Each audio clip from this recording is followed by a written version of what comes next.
Assalamualaikum warahmatullahi wabarakatuh. Jumpa lagi dengan saya Anggra Putritania, dan kali ini saya akan memberi sedikit bocoran tentang penglihatan saya apa yang akan terjadi di tahun 2023. Hakikat tetap kepada Allah Subhanahu wa taala, tetapi di sini saya mempunyai firasat apa yang akan terjadi.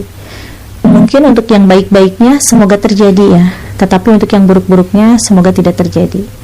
Assalamualaikum warahmatullahi wabarakatuh. Saya dengan Anggra Putritania. Jangan lupa subscribe, like, komen channel YouTube Guru Official 86. Terima kasih.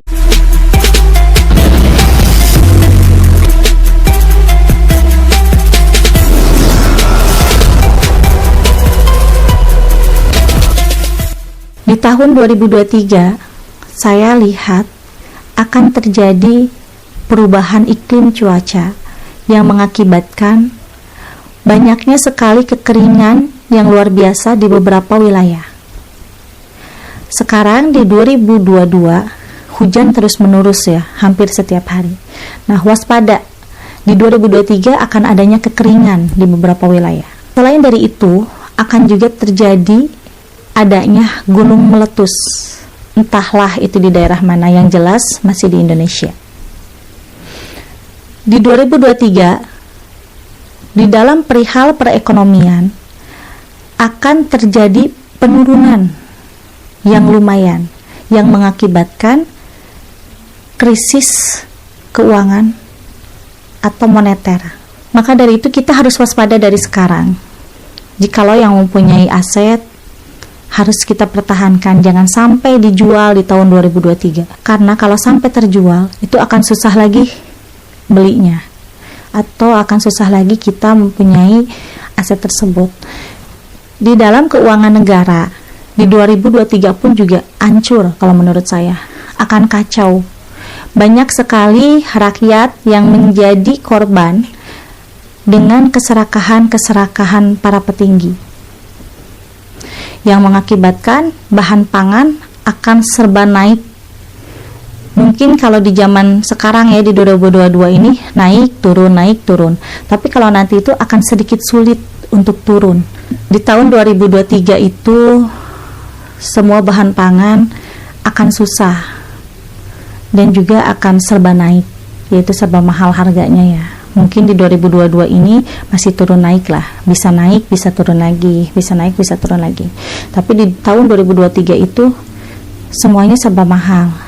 Karena kalau yang saya lihat kesempatan untuk mengumpulkan uang untuk persiapan Pilpres. Nah, untuk dalam perihal keamanan di 2023 yang saya lihat akan banyak sekali kejahatan yang merajalela. Banyak orang yang merampok, banyak orang yang membegal. Mungkin lebih banyak daripada kasus sebelumnya. Karena 2023 itu akan sangat sulit sekali untuk mencari uang. Jangankan pengusaha besar, orang menengah sampai orang di bawah itu akan sulit. Karena krisis ekonomi di 2023 ini sangat menyulitkan dan menyengsarakan rakyat. Dan nanti akan muncul salah satu teknologi yang canggih yang bisa membuat siapapun orang yang masuk ke dalam teknologi itu menjadi sakit atau kehilangan kesadarannya. Teknologi itu dibuat oleh Amerika yang akan muncul pasaran di Indonesia. Nah, nanti akan banyak anak-anak dari mulai usia 7 tahun, remaja sampai dewasa yang senang dengan teknologi tersebut. Tetapi teknologi tersebut itu bisa mengakibatkan orang menjadi sakit atau gila, hilang akal sehatnya. Jadi sekarang kita harus waspada. Untuk masalah penyakit mungkin tidak ada yang begitu parah ya. Yang parah itu hanyalah perihal perekonomian dan kekeringan di beberapa wilayah. Untuk keamanan dalam 2023 di negara ini pun juga sedikit akan ada kericuhan karena akibat dari adu domba dan fitnah politik. Nah, di 2023 juga rentan ya dengan bencana alam, yaitu gempa bumi. letusan Gunung Merapi, dan juga perubahan cuaca ekstrim, panas, dan juga kekeringan. Untuk masalah pemerintahan di 2023 yang saya lihat akan semakin kacau sampai ke awal Januari 2024. Bahkan di 2023 itu adalah puncak ujung tanduk pemerintahan, kedepannya akan baik atau buruk. Kalau yang saya lihat di 2023 akan hancur, banyaknya kekeliruan dan gagalnya dalam memerintah. Itu kesananya pun juga akan terus gagal. Tapi kalau di 2023 bisa terkendali, insya Allah tidak akan terlalu fatal ke depannya, akan bisa terhandle dan teratasi. Karena menjelang Pilpres di 2023 ini akan banyak kecurangan-kecurangan yang dilakukan oleh pihak-pihak yang tidak bertanggung jawab.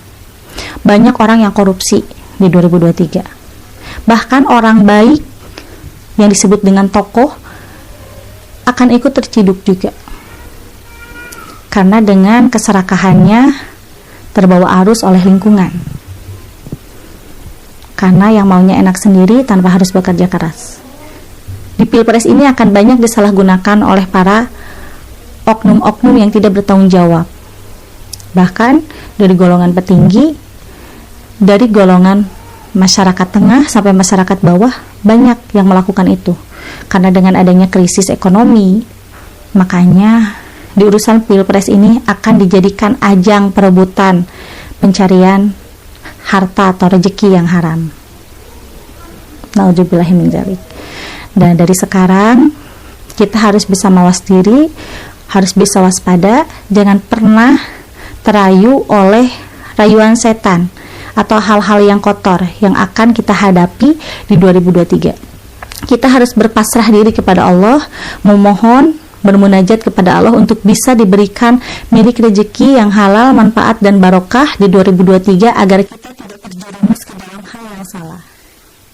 Boleh krisis ekonomi, tetapi kita sebagai umat Islam, kita harus bisa bermunajat dari sekarang kepada Allah Subhanahu wa taala agar senantiasa Allah meridhoi dan memberikan rezeki untuk kita sekeluarga dan bisa bermanfaat juga rezeki kita untuk orang yang banyak, untuk orang yang membutuhkan. Terkhusus dua, Pak. Di 2023 juga masih seputar transportasi udara ya, itu harus waspada. Karena yang saya lihat di pertengahan 2023 cuaca ekstrim akan sangat tidak bersahabat di bagian kutub utara. Jadi waspada juga untuk transportasi udara. Untuk transportasi laut harus waspada di awal tahun 2023. Karena di awal tahun 2023 kelihatannya ada sedikit gelombang badai ya di perairan Indonesia, khususnya di selatan. Ya sahabat EMP, mungkin sedikit bocoran atau gambaran di prediksi 2023 cukup sekian. Insya Allah kedepannya saya akan membahas lagi yang lainnya. Untuk semua sahabat IMP dan semua yang menonton channel ini, boleh percaya atau tidak dengan apa yang saya ucapkan, semua tetap kita kembali hakikat kepada Allah Subhanahu wa taala. Semoga yang baik-baiknya terjadi dan semoga yang buruk-buruknya tidak terjadi. Kita pasrahkan semuanya kepada Allah. Tetapi kalau misalkan udah dikasih gambaran seperti ini, kita sesama muslim harus saling mengingatkan dan harus bisa menjaga diri dengan baik dan menjaga keluarga terdekat kita. Saya pamit undur diri. Wassalamualaikum warahmatullahi wabarakatuh.